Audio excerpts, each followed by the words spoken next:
warahmatullahi wabarakatuh. Hai semuanya, perkenalkan nama saya Dila Ramadhani dari kelas 2C Program Studi D4 Administrasi Bisnis Politeknik Negeri Ujung Pandang. Dalam video ini, saya akan menjelaskan tentang manajemen piutang sebagai salah satu tugas pengganti UAS mata kuliah manajemen keuangan. Sebelum itu, saya ingin mengucapkan terima kasih banyak kepada Bapak Ahmadi Usman selaku dosen pengampu mata kuliah manajemen keuangan selama 1 semester ini. Baiklah, langsung saja saya mulai presentasi saya tentang manajemen piutang. Selamat menyaksikan. Baiklah, untuk penjelasan pertama yaitu apa sih itu piutang? Piutang merupakan kekayaan perusahaan yang timbul sebagai akibat dari dilaksanakannya politik penjualan kredit. Kebijakan kredit dengan tujuan mendapatkan laba yang optimal dengan risiko minimal. Manajemen piutang adalah praktik atau sistem yang dibuat oleh perusahaan melalui proses perencanaan, pengawasan, pengendalian uang yang ditagihkan kepada pihak yang meminjam. Tagihan kepada pihak lain yang dimaksud adalah tagihan perorangan maupun perusahaan atas setiap aktiva atau aset perusahaan yang timbul dari transaksi kredit. Tujuan manajemen piutang dilakukan agar perusahaan terhindar dari resiko-resiko seperti seluruh piutang tidak tertagih, contohnya penjualan kredit. Baiklah, pembahasan yang kedua yaitu tujuan penjualan kredit. Apa sih itu tujuannya? 1. Merangsang minat para pembeli. Yang kedua, menaikkan volume penjualan. Yang ketiga, meningkatkan laba bersih perusahaan. Dan yang keempat, strategi memenangkan persaingan. Selanjutnya, faktor-faktor yang mempengaruhi besar kecilnya piutang. 1.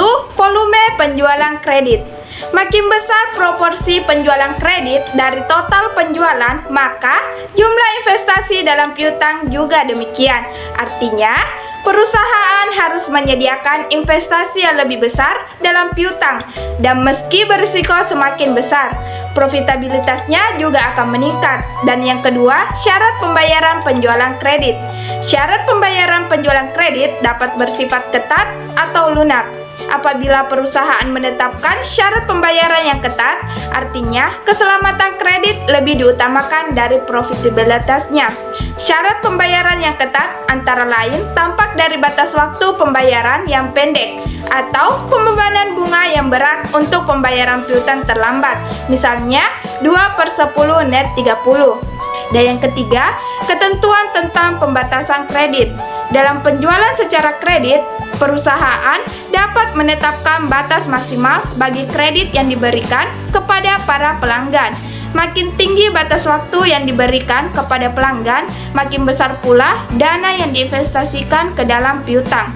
Dan yang keempat, kebijakan dalam pengumpulan piutang. Kebijakan dalam menagih piutang secara aktif ataupun pasif dapat dilakukan oleh perusahaan. Perusahaan yang menjalankan kebijakan aktif dalam menagih piutang akan mempunyai pengeluaran dana yang lebih besar untuk membiayai aktivitas ini. Namun, dapat memperkecil resiko tidak tertagihnya piutang. Dan yang kelima, kebiasaan para pelanggan dalam membayar atau mengambil potongan atau tidak.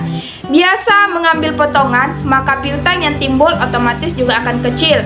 Sebagian pelanggan mempunyai kebiasaan membayar dengan menggunakan kesempatan mendapatkan diskon, sedangkan sebagian lagi tidak demikian. Dan yang keenam, lama persyaratan kredit. Jika persyaratan kreditnya lama, maka piutang akan besar. Dan yang ketujuh, karakteristik industri. Selanjutnya, ruang lingkup manajemen piutang.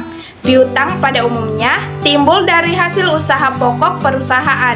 Namun selain itu, piutang juga dapat ditimbulkan dari adanya usaha dari luar kegiatan pokok perusahaan. 1. Piutang usaha. Piutang usaha timbul dari penjualan secara kredit agar dapat menjual lebih banyak produk atau jasa kepada pelanggan. Transaksi paling umum yang menciptakan piutang usaha adalah penjualan barang dan jasa secara kredit. Dan yang kedua, wesel tagih. Wesel tagih adalah jumlah yang terutang bagi pelanggan di saat perusahaan telah menerbitkan surat utang formal. Sepanjang wesel tagih diperkirakan akan tertagih dalam setahun, maka biasanya diklasifikasikan dalam neraca sebagai aktiva lancar. Yang terakhir, yang ketiga, piutang lain-lain. Piutang lain-lain biasanya disajikan secara terpisah dalam neraca. Jika piutang ini diharapkan akan tertagih dalam 1 tahun, maka piutang tersebut diklasifikasikan sebagai aktiva lancar. Jika penagihannya lebih dari 1 tahun, maka piutang ini diklasifikasikan sebagai aktiva tidak lancar. Piutang lain-lain meliputi piutang bunga dan piutang pajak. Selanjutnya, hal-hal yang terkait dalam pengumpulan piutang dan kebijakan kredit. 1. Standar kredit. Kualitas minimum penilaian kredit dari peminta kredit yang dapat diterima oleh perusahaan variabel yang harus dipertimbangkan dalam pemberian kredit. 1. Kualitas piutang dagang yang dapat diterima. Yang kedua, jangka waktu periode kredit. Dan yang ketiga, potongan tunai untuk pembayaran lebih awal. Keempat, program pengumpulan piutang. Selanjutnya, termin kredit. Jangka waktu periode kredit dan potongan tunai yang diberikan jika dilakukan pembayaran lebih awal. Ketiga, potongan tunai. Persentase pengurangan pembayaran dari jumlah bruto penjualan karena pembayaran dilakukan dalam periode potongan tunai. Dan yang keempat, default risk. Kerugian dari piutang dagang tidak tertagih yang mungkin terjadi karena pelanggaran standar kredit dan pelambatan waktu pengumpulan piutang.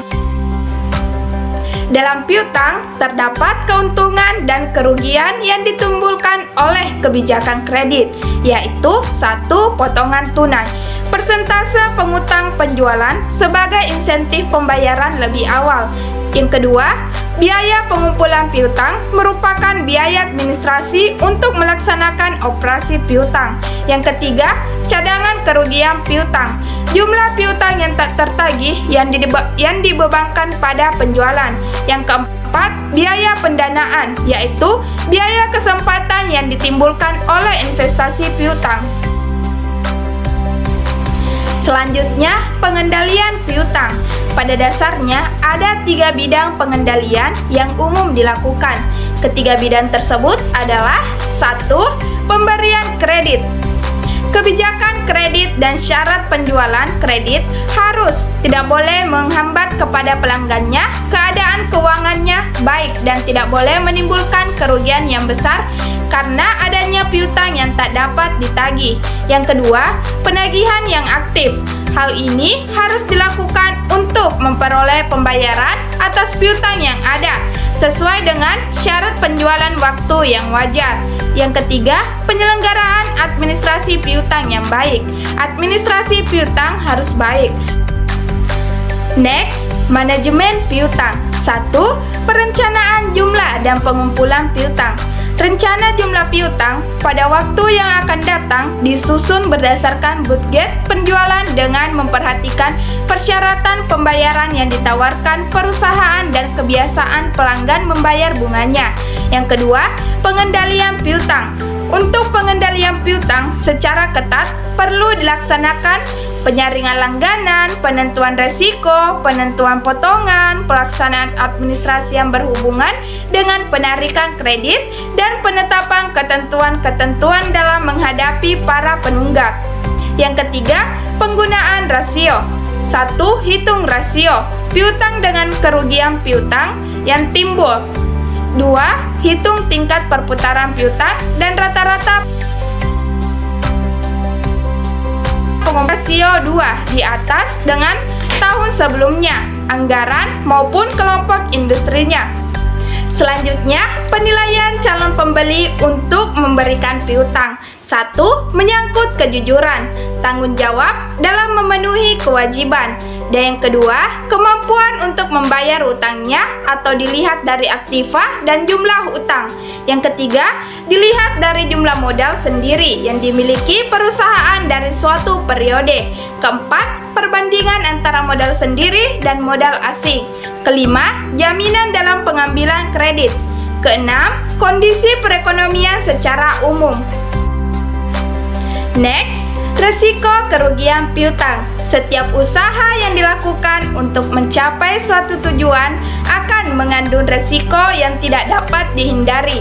Resiko kerugian piutang terdiri dari beberapa macam, yaitu 1. Resiko tidak dibayarnya seluruh tagihan atau piutang. Resiko ini terjadi jika jumlah piutang tidak dapat direalisasikan sama sekali. Hal ini bisa disebabkan oleh beberapa faktor, misalnya karena seleksi yang kurang baik dalam memilih langganan, sehingga perusahaan memberikan kredit kepada langganan yang tidak potensial dalam membayar tagihan. Juga karena kondisi ekonomi dan kondisi negara yang tidak menentu, sehingga piutang tidak dapat dikembalikan. Kedua, resiko tidak dibayarnya sebagian piutang. Hal ini akan membuat perusahaan, bahkan biasa menimbulkan kerugian bila jumlah piutang yang diterima kurang dari harga pokok barang yang dijual secara kredit. Ketiga, resiko keterlambatan pelunasan piutang. Hal ini akan menimbulkan adanya tambahan dana atau untuk biaya penagihan. Tambahan dana ini akan menimbulkan biaya lebih besar apabila harus dibelanjai oleh pinjaman. Keempat, resiko tidak tertanamnya modal dalam piutang. Resiko ini terjadi karena adanya tingkat perputaran piutang yang rendah, sehingga akan mengakibatkan jumlah modal kerja yang tertanam dalam piutang semakin besar, dan hal ini bisa mengakibatkan adanya modal kerja yang tidak produktif. Selanjutnya, rasio perputaran piutang merupakan periode waktu terikatnya dana pada piutang. Rasio perputaran piutang digunakan untuk mengukur berapa lama penagihan piutang selama satu periode. Periode perputaran piutang atau receivable turnover tergantung dari panjang pendeknya ketentuan waktu yang dipersyaratkan dalam syarat pembayaran kredit. Untuk mengetahui besarnya perputaran piutang, maka rumusnya adalah tingkat perputaran piutang sama dengan penjualan neto kredit dibagi rata-rata piutang. Keterangan penjualan neto kredit adalah semua penjualan kredit sesudah dikurangi potongan-potongan. Rata-rata piutang dapat dihitung dari piutang awal atau neraca awal ditambah piutang akhir atau neraca akhir dibagi 2. Rasio pengumpulan piutang, rumusnya rata-rata pengumpulan piutang sama dengan 365 hari dibagi tingkat perputaran piutang. Pengumpulan piutang, kegunaan hari rata-rata pengumpulan piutang untuk menilai efisien dalam pengumpulan piutang. 1. Efisien jika rata-rata pengumpulan piutang kurang dari waktu yang telah ditetapkan. Kedua, inefisien jika rata-rata pengumpulan piutang lebih dari waktu piutang yang telah ditetapkan. Berikut adalah contoh soalnya. Pada tahun 2017 diketahui penjualan kredit sebesar 100 juta, piutang awal tahun sebesar 20 juta, piutang akhir tahun sebesar 30 juta, dan rata-rata piutang sebesar 25 juta. Ditanyakan tingkat perputaran piutang tahun 2017 dan rata-rata pengumpulan piutang tahun 2017. Untuk penyelesaiannya dapat dilihat pada slide berikut ini. 1. Tingkat perputaran piutang. Rumusnya penjualan neto kredit dibagi rata-rata piutang. Sehingga 100 juta dibagi 25 juta hasilnya 4 kali. Yang kedua, rata-rata pengumpulan piutang. Rumusnya 365 hari dibagi tingkat perputaran piutang. Dia didapat 365 hari dibagi 4, hasilnya 92 hari. Baiklah, itulah tadi sedikit pemaparan saya tentang manajemen piutang. Semoga apa yang saya sampaikan dapat memberi manfaat bagi kita semua. Sekian dan terima kasih. Wassalamualaikum warahmatullahi wabarakatuh.